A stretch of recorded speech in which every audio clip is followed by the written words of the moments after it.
Welcome back to my channel, everyone. The show's Red Fox. Come back to another episode of Let's Play Crusader Kings 3, a Game of Thrones mod where we are going to.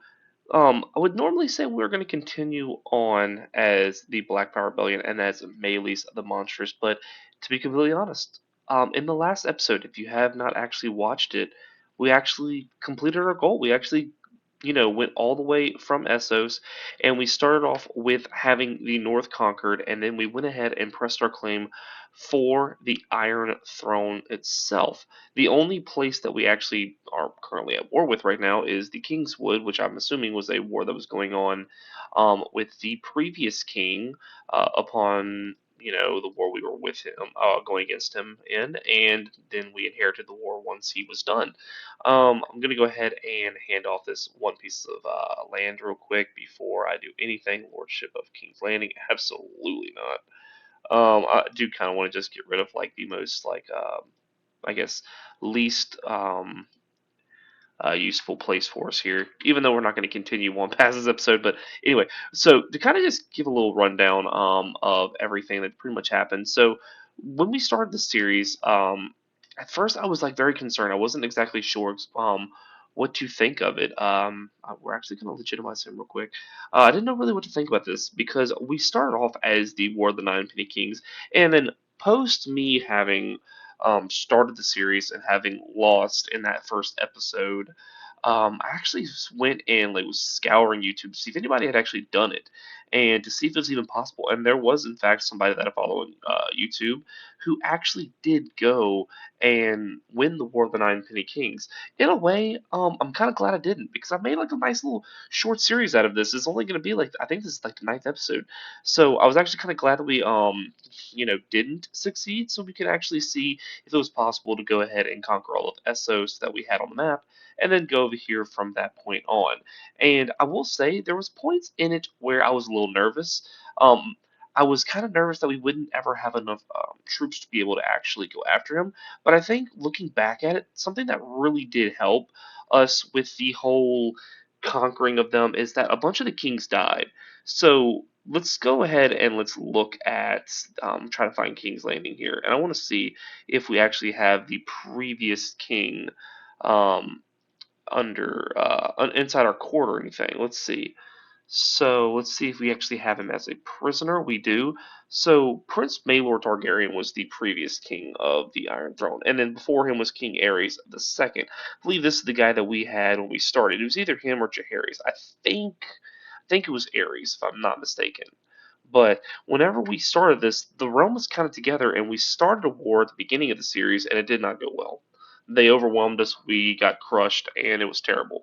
But I think once we had a few turnovers of the crown, it ended up kind of going in our favor. I think it kind of destabilized the realm. I don't know if like he lost some allies throughout that, but he didn't really have anybody really help him.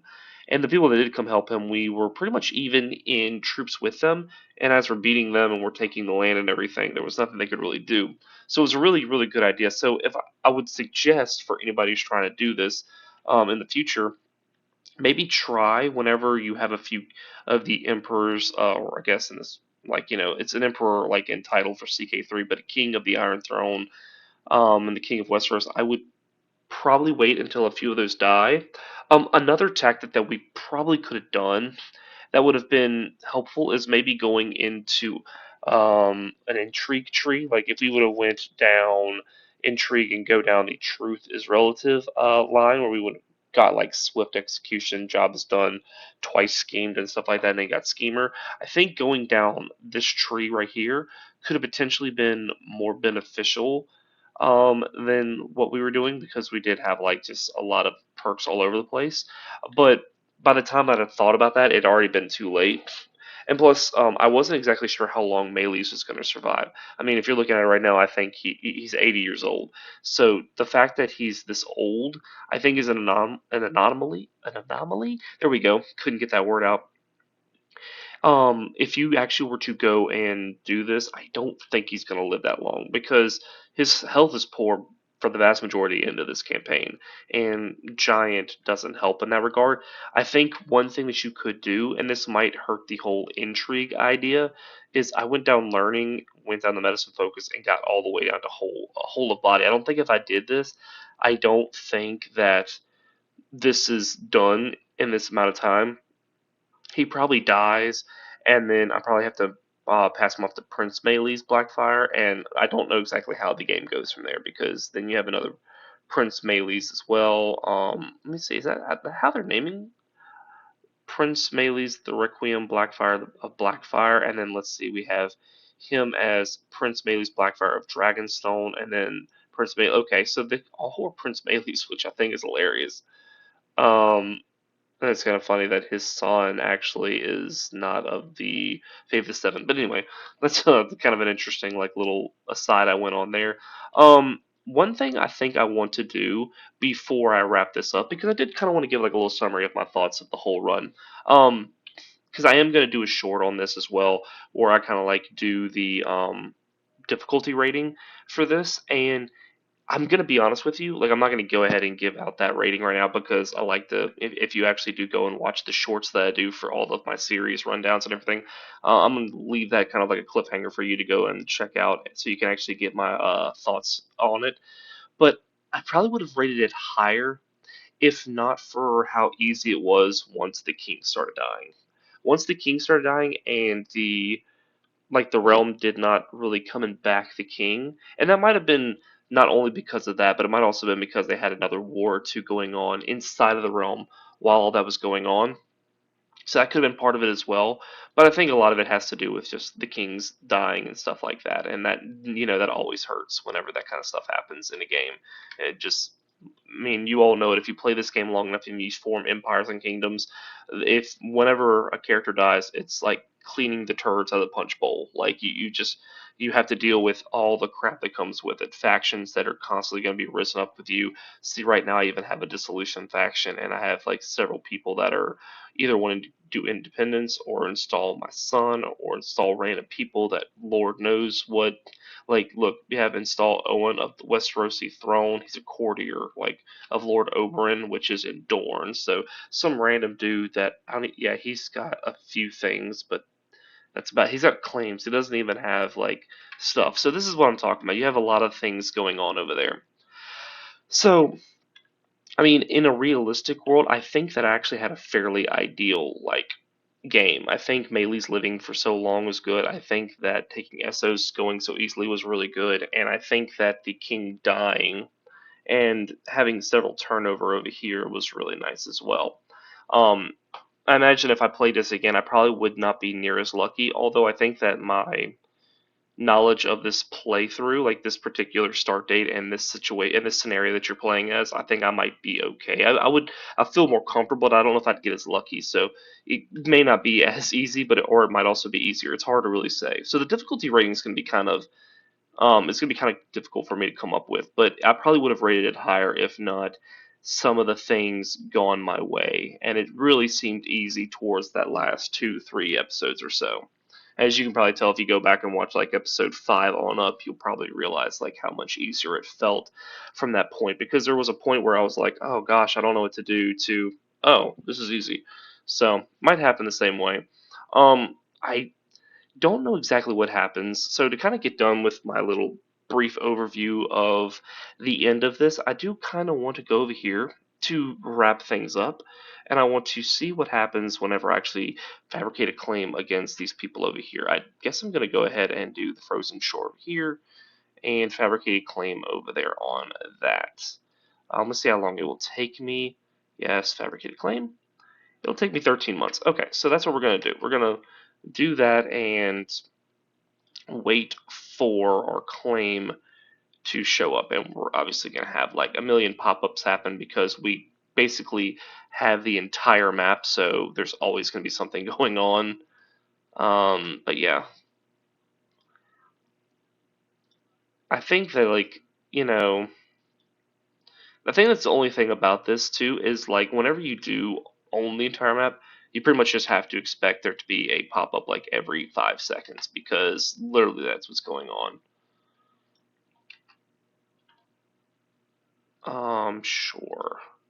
See, it's always a trial by combat and stuff like that. So like you're only going to get like a few seconds in every single time. So actually, to get to the point where I'm going to have this, um, to actually get this claim fabricated, it's going to take me forever.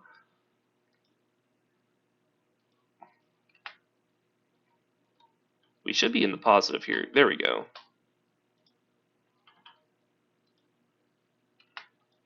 There we go. I do kind of want to get in some positive gold here, but of course, like I'm going to constantly have a million things pop up all the whole time this is going on. So I guess we do have a lot of people that are in our dungeons that can be ransomed off as time goes on. So that kind of helps with that. You'll never be in debt for too long. Okay, I actually do kind of want to fight this guy myself.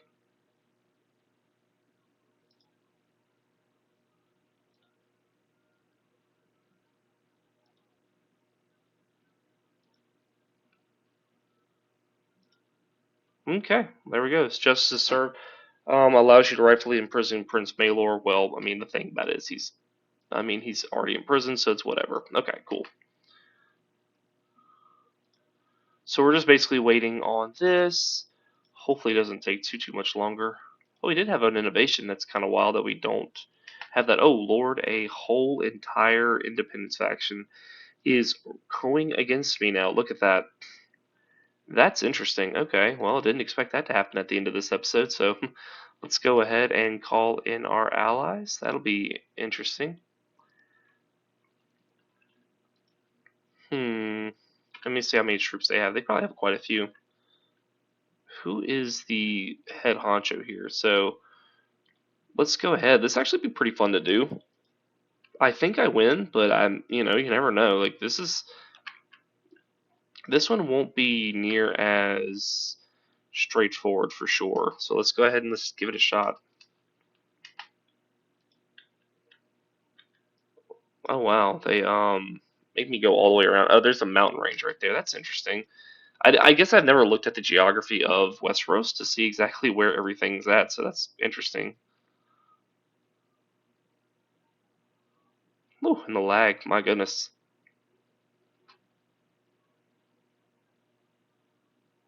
Yes, all of it shall be mine. Yeah, I'm gonna hold on to that. I want to hold on to that until we get through with this.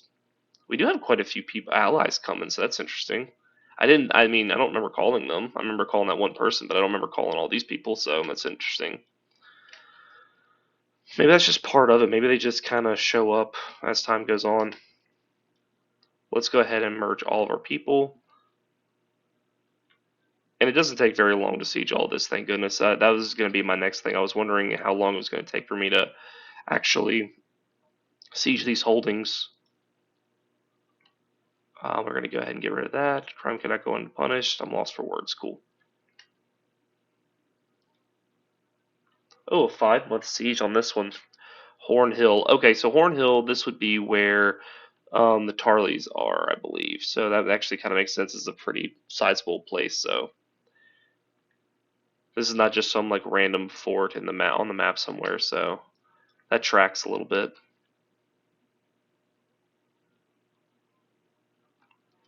Okay, let's go ahead and let's enforce demands there. And yeah, we will disband this. Oh, okay, goodness, the war's aftermath.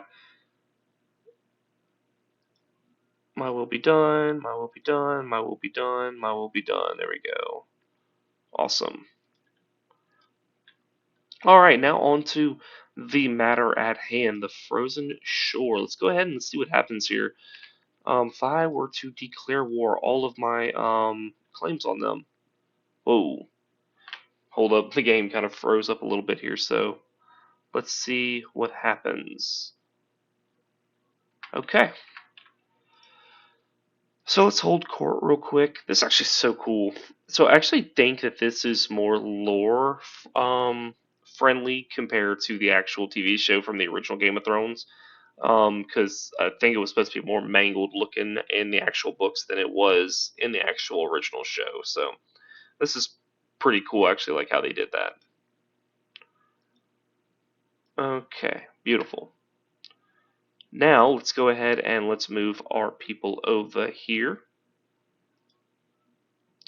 And we'll actually, I think this is Bear Island if I'm not mistaken. Yeah, the Mormons. So yeah, this is Bear Island. So that's pretty cool. Another one of those places that they talk about in the show. I think they briefly go there for like a small portion of time. Oh, and it's of course our son who's going to war with us this time. That's extremely unfortunate, but not too worried about that. We're actually going to go take care of this war first, and then we'll go take care of him. Man, the actual like lag. It's so many things happening. Oh, we actually have a ton of allies that are joining this war. So I guess whenever if you own the Iron Throne, like if you are the king of it and you're the one sitting on top of it, people just join your war that are a part of your realm, and that's probably why we're getting so much lag. 'Cause it's so many different small people going to war at one time. So that's probably what's like what's causing all of this to go so slow now.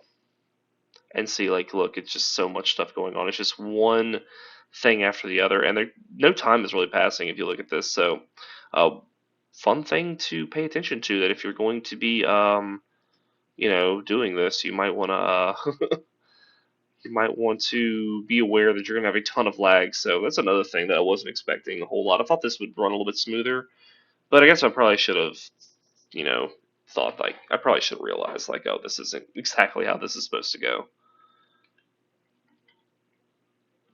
It's kind of crazy because it looks like everything else is like going at a half decent speed, but like maybe that's just because they're traveling super fast. But oh well, that's fine. I'm just gonna sit here and wait because let's see how everything else is going. Yeah, because there's a bunch of just random places that are at war with me right now, so I'll deal with that in the moment. And see, all of my allies are like joining me here for some reason. Like, no, go and like go do other things. You know what I mean? Like, go fight somewhere. All right, let's go ahead and let's do that.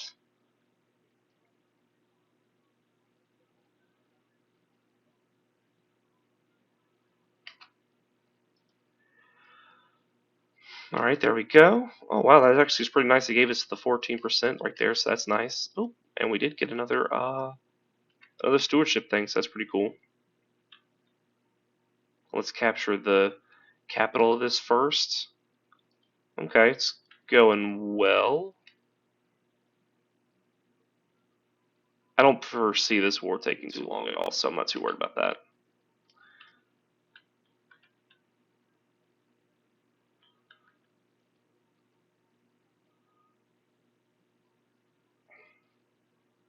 Okay.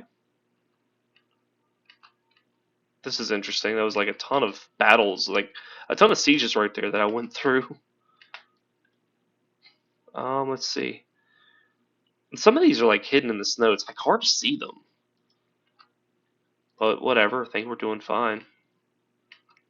Let me go ahead and white piece this. I don't necessarily want to be at war with my son any longer than I have to, and he's still the heir, so it doesn't really affect anything.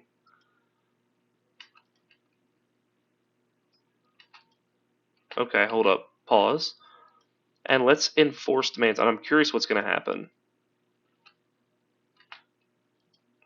Okay, so you can actually expand into the far north. That's actually really interesting. Okay. Well, that does, in fact, um, that's interesting. I did not think that that would actually happen. But on that note, I think I'm going to end it here, and I think I am going to end the whole. I think I'm going to end the series on this note. Yes, I could go into the far north right here, but it would literally just be me for like one more episode going up here because I think I would be more me just having to get more Casus Belli's because the thing about it is like that there isn't any fast way for me to actually take these. Like I can't just go to war with these people like I was doing some of the other people, other places. And there's no dragon conquest like I can over here. So I'm gonna end this here, so that way I can go ahead and get on to the next series that I'm planning on, or at least I can talk to you about it. So be expecting me to drop a new a new video here soon, where I'm going to be talking about what I'm actually planning on doing in the future. I'm still going to be running the Whiterun thing for Elders Kings 2, and then whenever I get onto that, I'm going to basically be starting up a new thing, and you probably have a pretty good idea of like what that series is going to be, because on the 28th of this month we actually do have the new DLC coming out where they're going to be opening up Asia, and that's kind of where I'm looking to be starting my next series from. I'm going to run Whiterun up until that point, and then once the 28th gets here, then I'm going to start a new series there. And I'm going to be talking about a little bit more over the next couple episodes of my Whiterun series on like exactly what I want to do with that. But anyway, thank you guys for watching. I hope you guys enjoyed this episode. I hope you guys enjoyed this series. Game of Thrones is a really fun overhaul mod. I do plan on coming back to this, especially once I get done with the next series as well, and I start the new series in the next DLC that's going to be dropping. I'm also going to be probably looking into some of the mods that I've already went through and see if there's anything I want to do there, and I may even come back to a Game of Thrones. So if you really want to see something else from this mod, drop it in the section below, leave a comment, and tell me what you would like me to try next. I enjoyed Blackfyre, but there's other great starts as well that I can play. So anyway, thank you guys for watching. Hope you guys enjoyed it. Leave a like in the section below. If you want to see more in the future, please subscribe to the channel. It helps a lot. It means a great deal. And again, guys, I will see you all next time. Bye-bye.